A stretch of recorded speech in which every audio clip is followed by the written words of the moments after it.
What's up today, folks? How is she going? This is going to be the start of our build, and I just wanted to cut in right now. This whole front end is plastic.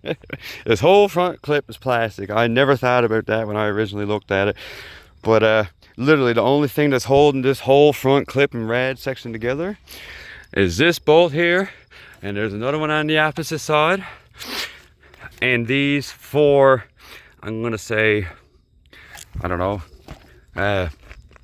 bumper shock mounts. But if you took out those 8 right there, which these are all 12s, if you took out those 2 10s on each side, you could pull this whole front rad section out. So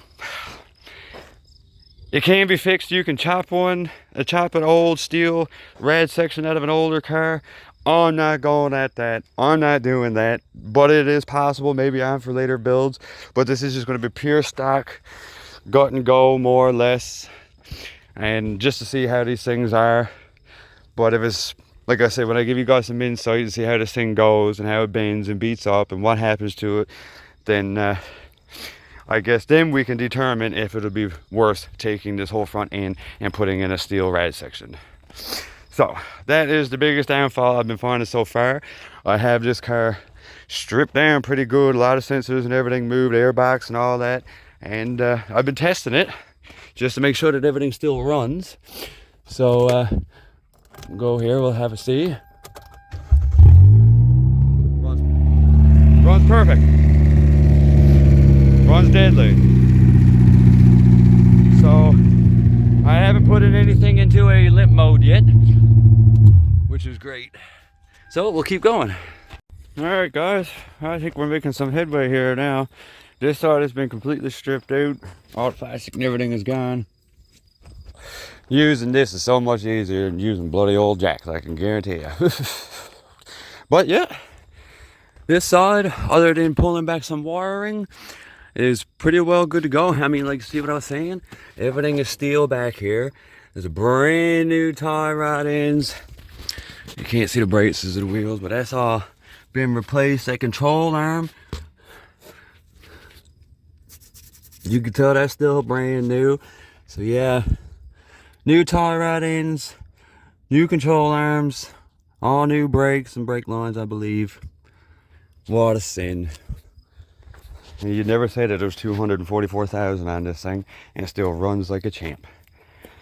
So I gotta get this side brought up so I can get the plastic out from none of this side, and I guess we'll see where we go from there. So we'll get this guy dry. Actually, I gotta clean up a few tools and we'll get back at it. All right, let's get this side lifted up.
Okay.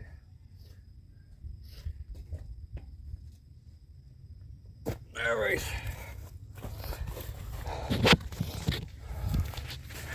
Now, we're gonna get this tire off. We can remove all the plastics and see what kind of wiring is up inside of here. All right, there's a short little video. You get the front end off of that. Wires. There's really not much for wires. Should have shown you this before I put tire back on, but there's one single wire that's running right there that goes to this airbag sensor. So I would imagine that is not needed at all, which is deadly. Which is deadly. On these two new struts, I know is that because the coil springs are all smashed off. But I think she's gonna be deadly. Once I get all that hauled back here, I think that's gonna do all right. This spring's smashed off as well. Two of them have completely smashed off. Yeah, you can see it hanging there. That's all right. I can go to the junkyard and probably pick up a couple for, you know, 50 bucks or something. So, I have to get a new tire, put on my SS rim for up here that I have fixed, and that'll be done. And then I have to work on my other Ranger rim to get back there, and that'll be done. So, anyways, guys, that's going to be the end of this one for today. Like I said, everything is going to start turning pretty good with the heavy equipment, I think. So, yeah, stay tuned, keep building, stay safe, and please, guys, check out 235 Firefly on YouTube. Gillum's, where we run the Smash Up for MS, is having the second annual Bay of Island Beatdown Team Show, which is coming up this Saturday on the 17th. If I'm correct, I'm pretty sure. Sucks that I'm going to miss it, but it's going to be great. They're going to have video content, which is going to be all right. So I'm stoked. So anyways, good luck to the drivers next weekend. I hope you guys, all you do great. And especially to my team members, I hope you do awesome. Garrett and Gavin, I hope you hammer down, flip somebody, get somebody on their roof. Let's start using those halos, what they're made for. Anyways, guys, keep building, stay safe. We'll see you on the next one.